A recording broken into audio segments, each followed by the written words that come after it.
រាត្រីសួស្តីមិត្តអ្នកសិក្សាភាសាចិនជាទីស្រឡាញ់រាប់អាននៅរាត្រីកាលដ៏សែនមនោរម្យនេះខ្ញុំបាទសេរីយុកោមេងកិត្តិយស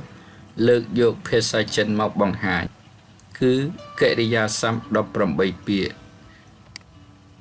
ការរៀបរៀងឡើងមានវត្ថុបំណងសំខាន់7យ៉ាង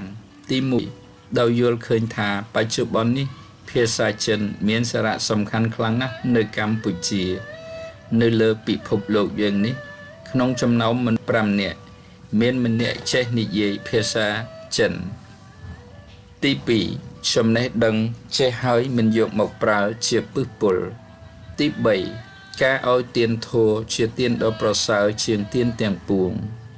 ទី4ដើម្បីទុកជាអនុស្សាវរីយ៍សម្រាប់មនុស្សក្នុងលោក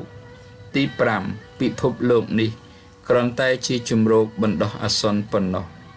ទី6យើងអាចជួយគ្នានៅអ្វីដែលយើងអាចជួយបានទី7ការចែករំលែកជាទម្លាប់ល្អរបស់ជនជាតិខ្មែរដូច្នេះសូមសិក្សាទាំងអស់គ្នានៅទី8ថៅយៀនមានន័យថាស្អប់我讨厌你ខ្ញុំស្អប់អ្នក我讨厌下雨天我讨厌下雨天ខ្ញុំស្អប់ថ្ងៃភ្លៀងធ្លាក់他讨厌谎言គាត់ស្អប់អ្នកនិយាយកុហក我讨厌等待ខ្ញុំស្អប់ការរងចាំ别讨厌我កុំស្អប់ខ្ញុំ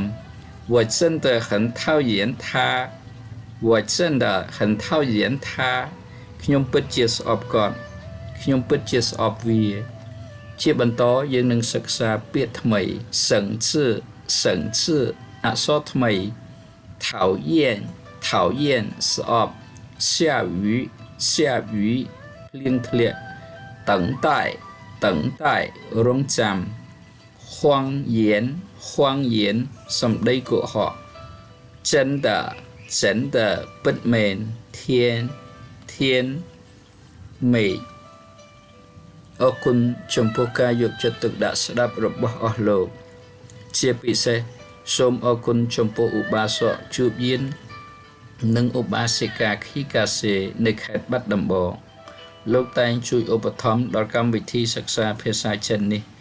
សូមជូនពរឧបាសកនិងឧបាសិកាបានសេចក្តីសុខចម្រើននិងសម្រេចអ្វីដូចចិត្តប៉ងប្រាថ្នាចេះភាសាបរទេសធ្វើឲ្យជីវិតមានជម្រើសច្រើន